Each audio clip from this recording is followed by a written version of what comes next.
Comme la complexité du phénomène de l'informatisation défie notre entendement, il est utile de prendre des exemples dans notre vie quotidienne afin de trouver des analogies éclairantes. Considérons par exemple ce qui se passe dans notre tête lorsque nous conduisons notre voiture.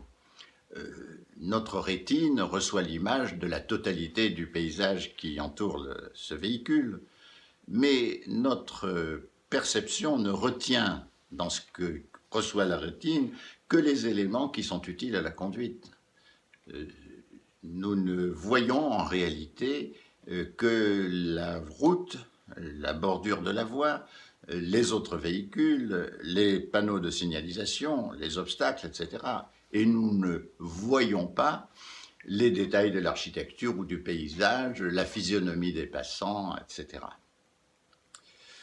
Ainsi, nous percevons le monde réel à travers une grille conceptuelle qui, en l'occurrence, est adéquate à l'action dans laquelle nous sommes impliqués, qui est conduire la voiture. Eh bien, on peut tirer de cet exemple une leçon générale. Le fait est que tout objet concret, aussi modeste soit-il, est d'une complexité sans limite. Prenons par exemple notre tasse de café. Eh bien, sa composition moléculaire nous échappe, évidemment. Nous ne connaissons pas non plus son histoire. Elle a pourtant été fabriquée un jour par une certaine entreprise, par certaines personnes. Un jour, elle sera cassée par quelqu'un, toute chose que nous ignorons. Et au fond, ces questions ne nous intéressent pas, car il nous suffit de savoir prendre cette tasse par son anse pour boire notre café.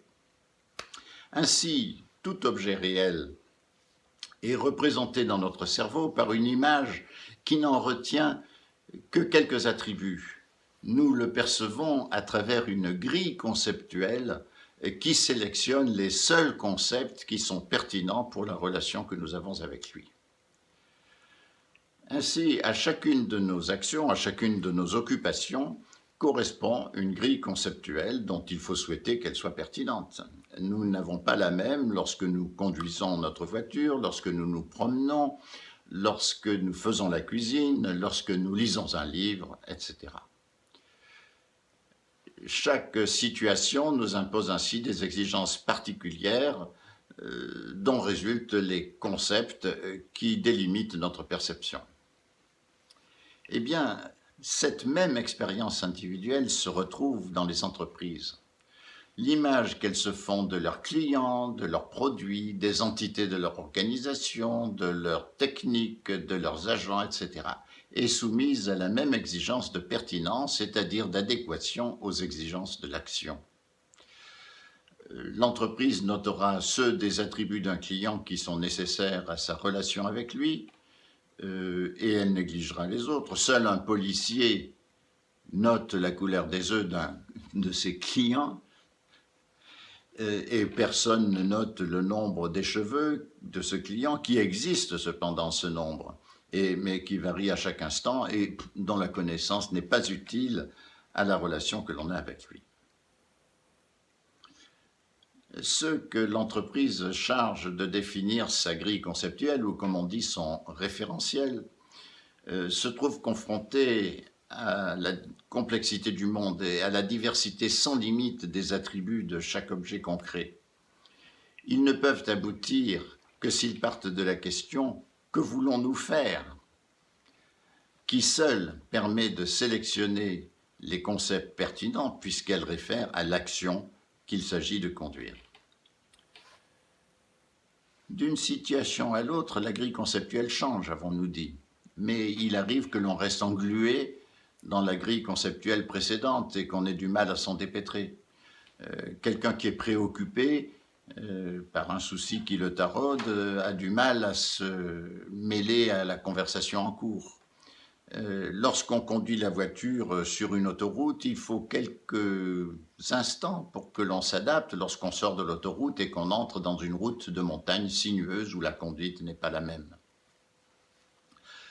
Dans une entreprise, les choses sont assez compliquées et difficiles parce que chaque spécialité a sa propre grille conceptuelle, sa façon de considérer les choses et son vocabulaire, le tout hérité d'une longue tradition professionnelle.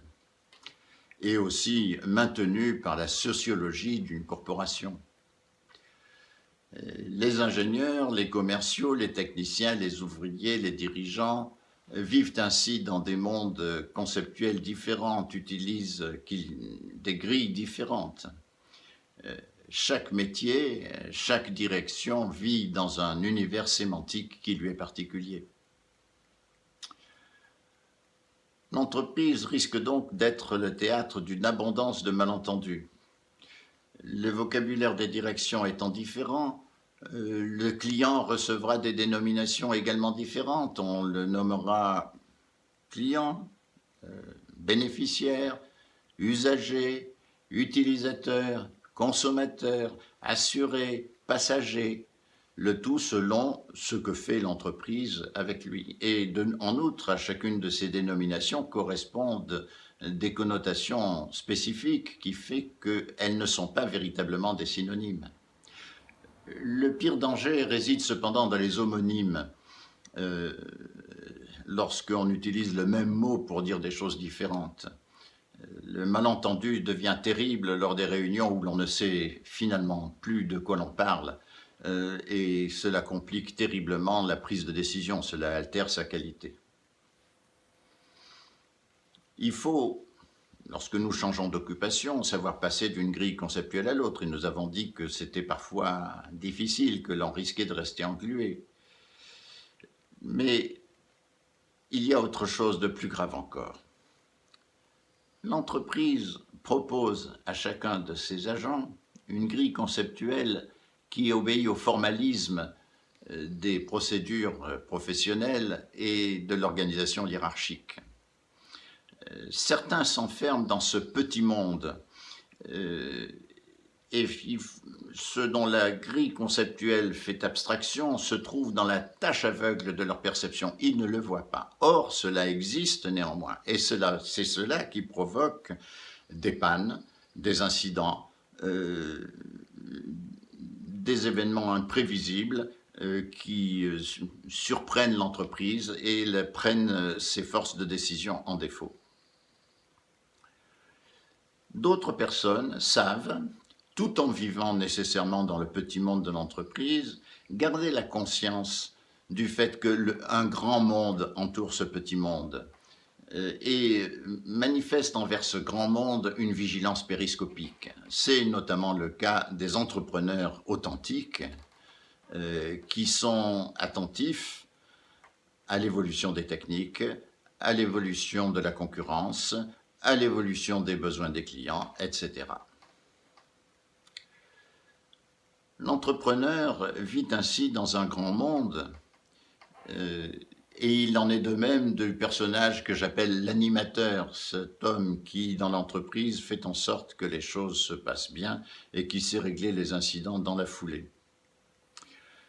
La plupart des gens, néanmoins, nous le savons, vivent dans un petit monde et c'est notamment le cas de ces personnes qui ne sont pas des entrepreneurs et que l'on nomme les dirigeants.